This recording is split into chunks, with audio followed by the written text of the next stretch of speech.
Hello everyone, this is me Pulkit and we are going to start with a new topic load balancer.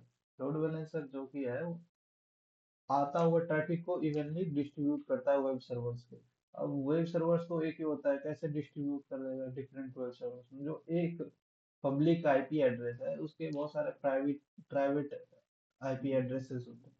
और web server तो different different बनाते हैं, बहुत सारे बनाते हैं ताकि वो नेटवर्क को ट्रैफिक को अच्छे से हैंडल कर पाए। अब ये लोड सेट क्या है? Load set load balance set ये एक रिकॉर्ड है जिसमें आईपी एड्रेसेस स्टोर होते हैं। ठीक है, वेब सर्वर्स का। अब देखिए यहाँ पे यूजर है, इसने google.com जैसे कि लिखा तो डीएनएस पे गया, इससे आईपी एड्रेस मिला। अब ये आईपी एड्रेस क्या है? पब्लिक आईपी एड्रेस है। ये गया लोड बैलेंसर के पास। अब लोड बैलेंसर को कैसे पता चलेगा कि ये गूगल के पास जाना है? तो उसमें होस्ट लिखा रहता है, लोड बैलेंसर के पास रिक्वेस्ट आता है वेब से, जहाँ से हम रिक्वेस्ट भेजते हैं जैसे गूगल क्रोम, वहां से होस्ट आता है, वहां पे लिखा रहता है google.com। तो वो उसके प्राइवेट आईपी एड्रेस को एक्सेस कर पाता है, हम नहीं कर पाएंगे डायरेक्टली प्राइवेट आईपी एड्रेसेस को। और ये डिफरेंट वेब सर्वर्स में डिवाइड रहता है ताकि वो आराम से ट्रैफिक को डिस्ट्रीब्यूट कर सके। ये लिखा है, यूजर कनेक्ट करते हैं पब्लिक आईपी एड्रेस को लोड बैलेंसर से directly. Web servers directly unreachable होते हैं क्लाइंट से क्योंकि बीच में लोड बैलेंसर है। For better security private IPs are use for communication between servers. इसमें प्राइवेट आईपी एड्रेसेस सबका होता है ताकि सिक्योरिटी बेटर हो जाए। Private IP is IP reachable between servers in the same same network. जैसे हमने यहाँ पे इसका पब्लिक आईपी एड्रेस है ना, उसी से एक्सेसिबल हो सकता है ये दोनों private ID. However, it is unreachable over the internet। आप जैसे गूगल का कोई प्राइवेट आईडी है ना, आईपी एड्रेस है, उसे डायरेक्ट नहीं जा सकते, सर्च नहीं कर सकते। The load balancer communicates with the servers through private ID. Load balancer he communicate कर पाता है प्राइवेट आईडी से। देखो, अब लोड बैलेंसर के बाद हमने क्या किया, सेकेंड वेब सर्वर ऐड कर दिया। और फिर हमने फेल ओवर इशू को एड्रेस किया। इससे फेल ओवर इशू क्या था? ज्यादा ट्रैफिक आने के कारण ज्यादा रिस्पॉन्स टाइम लेना, फेल कर जाना, साइट लोड ही नहीं होता था, वो सारा इशू। अब देखिए, वेब टायर अब ज्यादा अवेलेबल रहेगा क्योंकि अब ये डिफरेंट कॉपीज ही होती है, सेम कंटेंट होता है लेकिन डिफरेंट डिफरेंट रेप्लिकेट कर चुके हैं ना सर्वर्स को, जिसे वेब क्लस्टर बोलते हैं। अगर एक सर्वर ऑफलाइन जाता है, सारा ट्रैफिक राउट कर दिया जाएगा लोड बैलेंसर के द्वारा सेकंड सर्वर पे, और ये कभी भी वेबसाइट को ऑफलाइन जाने से बचाता है। तो हम एक और हेल्दी वेब पुल डाल सकते हैं लोड बैलेंसर ज्यादा ट्रैफिक को हैंडल करने के लिए। अगर वेब ट्रैफिक ज्यादा रैपिडली ग्रो कर रहा है तो दो सर्वर्स ही इनफ तो नहीं होंगे। तो हम लोड बैलेंसर ये प्रॉब्लम कैसे ग्रेसफुली एड्रेस कर सकता है?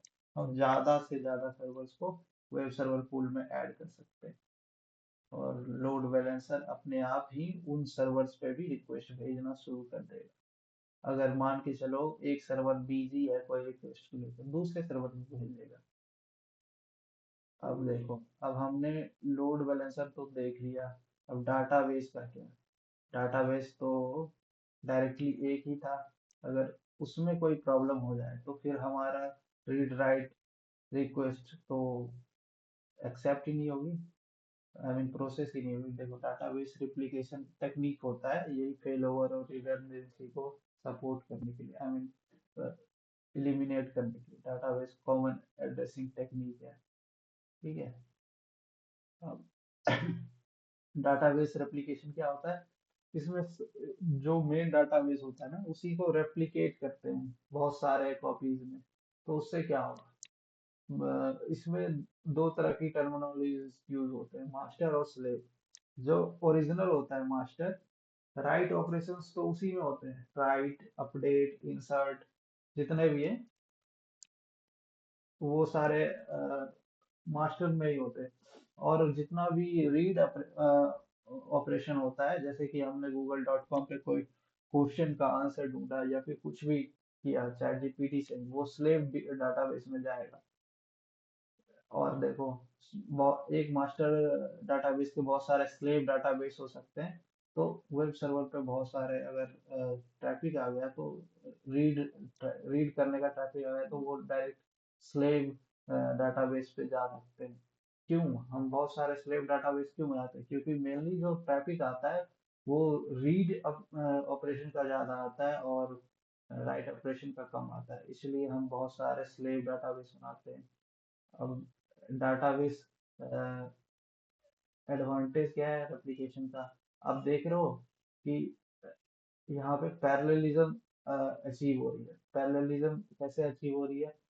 अगर एक रीड ऑपरेशन आया तो इससे कर लेंगे, अगर ये बिजी है तो इससे इससे ले लेंगे, अगर ये बिजी है तो इससे ले लेंगे।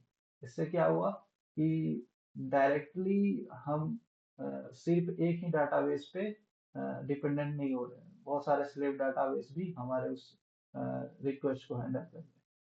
तो देखिए, बेटर परफॉर्मेंस है मास्टर स्लेव मॉडल में। सारे राइट और अपडेट मास्टर में ही हो रहे हैं, वही रीड अपडेट स्लेव नोड्स में डिस्ट्रीब्यूट कर दिए जाते हैं। ठीक है। यहाँ पे लोड बैलेंसर का काम नहीं है, लोड बैलेंसर बस वेब सर्वर के ऊपर ही था। ठीक है, ये वेब सर्वर का काम है। अब देखिए रिलायबिलिटी, अगर एक भी डाटाबेस नेचुरल डिजास्टर की वजह से डिस्ट्रॉय हो गए तो हम अ, दूसरे डाटाबेस को यूज कर सकते हैं, क्योंकि डाटा रेप्लिकेटेड है बहुत सारे लोकेशंस पे। हाई अवेलेबिलिटी, हमारा डाटा हमेशा अवेलेबल होता है क्योंकि हमने उसे रेप्लिकेट कर दिया है।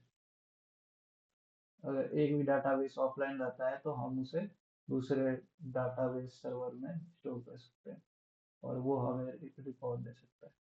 अब देखिए क्वेश्चन आता है, जैसे हमने वेब सर्वर में देखा कि अगर वेब सर्वर ऑफलाइन हो जाए तो क्या होगा।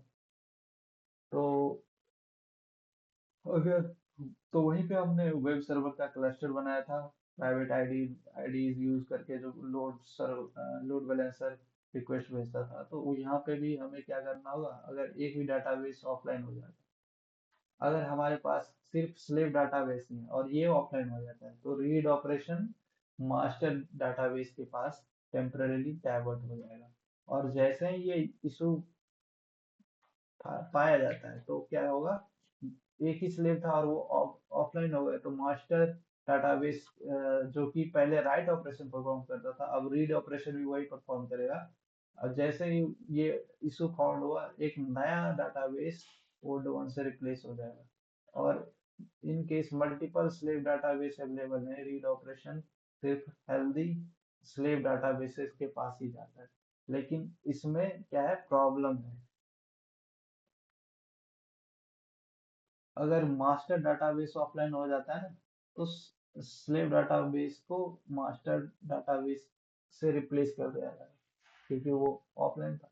लेकिन ये सारे ऑपरेशन जो होते हैं टेम्पररी एग्जीक्यूट किया जाता है नया मास्टर डाटाबेस में सारे। ठीक है।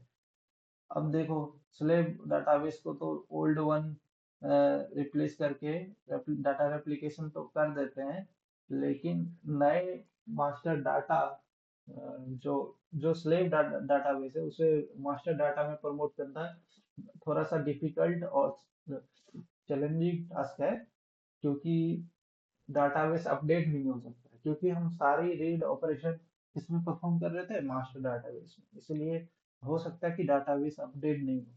तो जो मिसिंग डाटा है वो अपडेट किया जाएगा बाय रनिंग डाटा।